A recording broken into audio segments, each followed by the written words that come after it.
So hello guys, ako si Hero at welcome sa bagong segment. Well, hindi naman siya yata talaga bago. Pero dito sa channel to is bago siya. So, welcome nga pala sa Four Corners of Safe Zone. Yay! So, welcome sa very first episode and tonight is i-brief ko kayo or i-introduce ko sa inyo kung ano ba tong segment na to sa channel ko. Ano, bullshit ba siya or what? Pero syempre, hindi siya bullshit. So, ang Four Corners of Safe Zone is a self-talking podcast kung saan pag-uusapan ko lang yung mga happening sa buhay, and mostly sa crush ko. Kasi I don't talk about my crush sa mga people na mga nakakasalamuha ko araw-araw. And I keep it to myself. So, na lang natin, ibunyag na lang natin sa internet, no? Like, ewan ko, parang medyo wala akong pakialam sa magiging digital footprint ko kung, alam mo, wala, parang, yun na yun eh. Parang wala lang sa akin yun. Basta, so, iniisip ko dito na lang ako magkwento ng mga saloobin, ganyan-ganyan. And, basta kung ano yung parang maisip ko na pwede kong gawin or ikwento sa camera. And, I love kasi yung mga feeling na parang, alam mo yun, yung gantong usapan, para ako na kayong kausap sa mga magiging viewers ko dyan, no? So, these kind of videos is not gonna be highly edited like the other videos that I do, yung mga Valorant or gaming vids or vlogs. So this one's different. Lang, as in intimate lang na video siya and straight up na shinot in one take.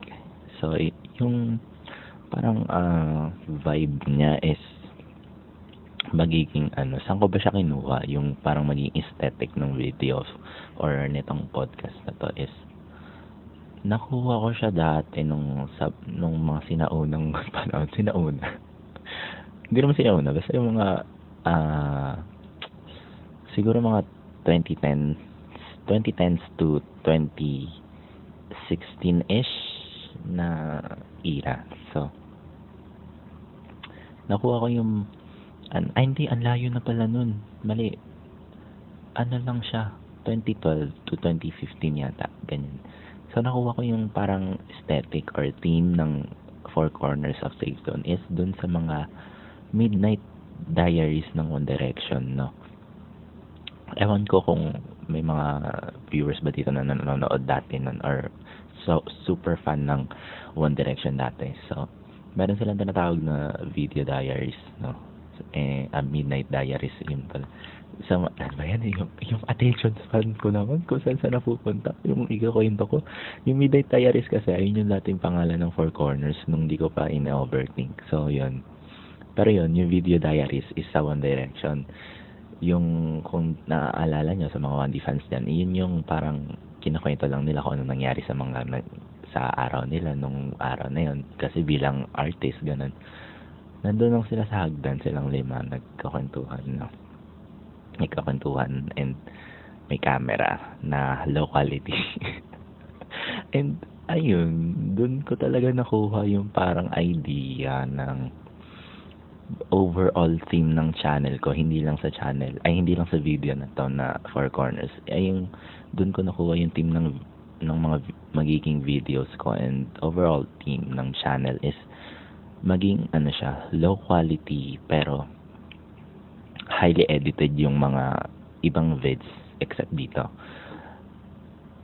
Kasi alam mo yun, yung nostalgia ng parang dati, sobrang ganda ng YouTube dati talaga. So yun, balik tayo ng onti sa topic. Meron dalawang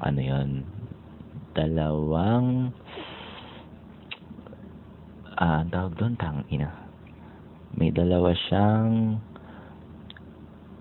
dalawa akong parang ano ba yan, hindi ko maisip yung word. May dalawa akong kinuhaan ng inspiration, ayun. Ay, yung pangalawa is yung kay microphone. Yung, di ko alam din kung naalala niyo, sa lumang video din yun. Yun yung tao na nanggagago siya sa mga tinatawagan niya. Yung nagpa-prank call siya, tapos gagawin niya, ganun. Tapos kasi ang setup niya, may ilaw lang na nakatapat sa mukha niya, doon may salamin. Ayun yung naaalala ko doon. Tapos, ayun, sobrang lap trip lang ng video na yun. And sabi ko, naisip ko lang na, what if gawa kaya ako ng podcast, tas ang mga kausap ko lang, wala akong kausap, sarili ko lang. Iyon, tas ano pa ba? Ayun pala, yung main reason pala na kung bakit ako gumawa ng ganitong podcast dati pa, is mas magpapansin sa crush ko. De, joke. Hindi, joke lang. Pero isa yun. Pero siguro isa yun, oo. Pero kasi ang talagang pinag-uusapan ko lang talaga ng mga dati kong video sa Facebook. Kasi sa Facebook ko ito sinumilan. Like mostly siya. Tanginan yun. Simula talaga nagka-interaction kami. Siya lang at siya yung kinukwento ko sa podcast na yun. Like,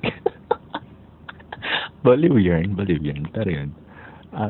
Pero hindi naman siya magre-revolve dun sa crush ko lang huwag kayong mag-asa-asado na yun lang yung anuhin ko or i-joke na ako na bakit para ganito crush mo lang yung tinatopic mo yan siya, pero hindi. Tawag dun, na nga yung sinasabi ko, nakalimutan ko na yung mga dati kong videos. Naisipan ko na ngayon yung team. Ganon. Gusto ko yung ganong team. Ganto, tignan mo, diba? Walang gumagawa ng ganyan team na parang low quality. Kasi ngayon gusto nila highly polished na yung mga videos nila, diba? Na 16:9, 1080p, 4K, ganyan. Pero ayoko eh. Parang gusto kong mag-lean ulit sa nostalgia. Like, kasi yun talaga yung best times ng mga buhay natin, diba?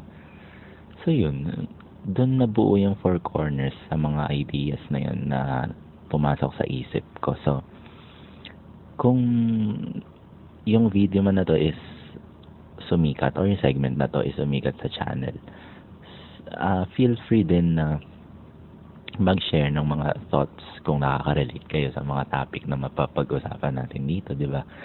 Ayun, parang ito yung siguro parang goal niya is to make kwento, like hindi lang ako yung magkwento rin kayo sa comment section kung gusto nyo lang, wala sa pilitan, di ba? Pero yun, these kind of videos saved me from loneliness din, kasi I make videos like these nung mga dati pa lang sa Facebook nga. I make videos like these nung I feel alone, yung mga ganun times. So yun, 8 minutes na ako nagyayap and expect longer duration of videos sa mga next episode siguro, kung depende sa mga pagkakantuhan, no? And yeah, time check 1:35 AM. Pagdas nito may reporting pa akong pa-practicein eh. Ayoko na nga eh, putangin. Pero yun, sige guys, bye-bye. See you in the next episode. So yun, hello, ayan pala, nagre-record na hindi ko pala nakwento yun, takti na cut yung video na kalimutan ko, pinanood ko yung playback. Di ko nakwento kung bakit 4 corners of safe zone. Kasi di ba ilang corners ba tong video na pinapanood nyo, di ba? 4. 4, ayan, wait, 1, 2, 3, tsaka 4. Bale, kaya 4 corners of safe zone kasi I feel safe here sa zone na to. Itong video na yan, ayun yun, metaphor ba siya or what? Hindi ko sure eh. Basta yun lang yung bakit yun yung title nito or na pangalan ko. Okay na, bye-bye na.